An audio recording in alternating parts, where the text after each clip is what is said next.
What's up? Welcome back to another episode of The Horror. Today we're going to be talking about CHAW. It's a Korean film. Many awesome things made in Korea, including my lovely wife Nancy. This film is a bit of a comedy, horror, thriller. It kind of plays more like a comedy than it does a horror, but you know, it has horror elements for sure.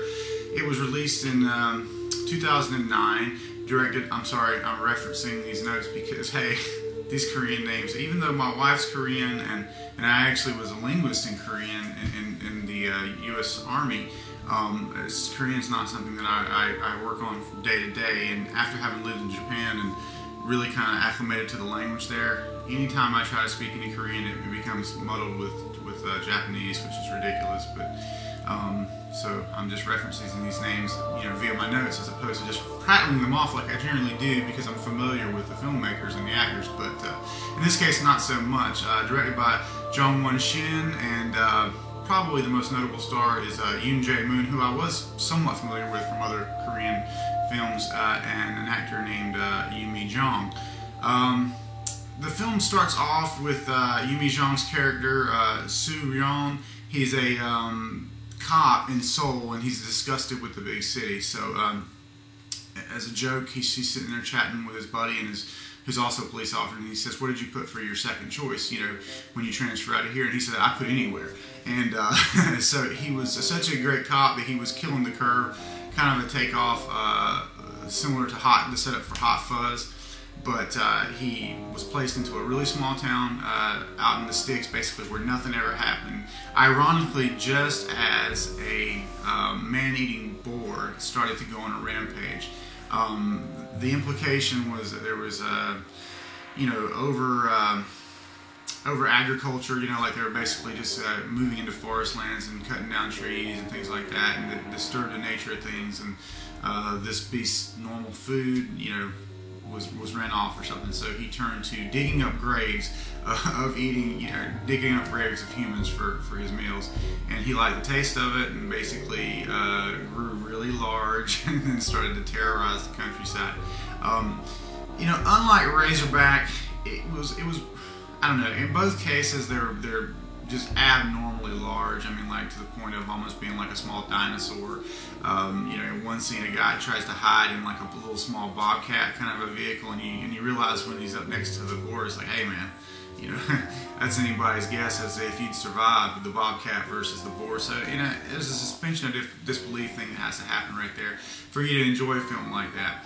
You know, unlike Razorback, it actually did draw on CGI, and wow, you know, the Koreans, they really have some amazing CGI. I mean, if you look at films like G.H.O.S.T, wow, one of the best CGI monsters I have ever laid eyes on. And for the most part, the CGI in CHAW was very, very good. So another subplot is about this character played by Yoon Jae-moon, Hunter Bach. He is like a big celebrity game hunter, and it's funny because they sort of set him up like a sports figure, and they have, like, every time a guy, you know, comes out on a job, they have these magazine people there to take his picture, and it's like, instead of it being like a surfing magazine or Sports Illustrated or whatever, it's Hunter Bach with his big rifle and stuff. So it's just really hilarious, you know. And he goes through this whole character arc of getting back to why he really hunts, you know, and he basically runs into his mentor. Sort of, if Hunter Bach was like a young, you know, Luke Skywalker, the guy he runs into is like Yoda. And the old guy who's also like a hunter, but like he just hunts to, you know, to eat. His granddaughter is killed by the boar, so he's like on a vendetta to kill it, and he runs into, you know, his former pupil who's you know, in his opinion sold out or whatever to be this big celebrity hunter.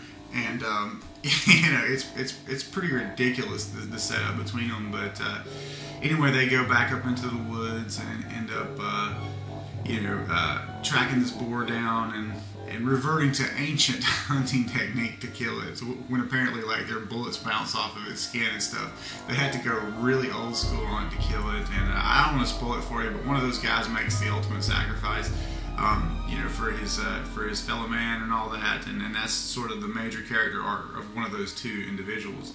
But the whole film has a lot of, like, just Korean flavor, if you will. I mean, like, there's a lot of people eating, you know, I always found Korean food to be, well, really delicious one, but like super exotic compared to how we eat. And same with Japanese food, you know, it's just like the little side dishes and stuff. And, you know, so anytime my wife and I watch a film from Asia, you know, after having lived there for a couple of years, we start, you know, longing for that kind of food and stuff. And you know, famously, when my wife ever watches anything like Spirited Away, for example, where there's a lot of that, you know, just eating those delectable little side dishes and stuff. She always wants to roast chicken and have all these like kimchi and, you know, skimono, the little pickled side dishes and stuff. And so it's just a lot of fun for us. But you know, CHAW really fit right in, nicely into that little subgenre for us of really interesting Asian cinema that you know, it wasn't too off-putting to hear it in a different language. CHAW is actually in, you know, Hangul Korean, so it you know, you had to read the subtitles. I know a lot of people that really puts them off, but for me, not so much. So I enjoyed it. It was a good film. It was definitely a worthy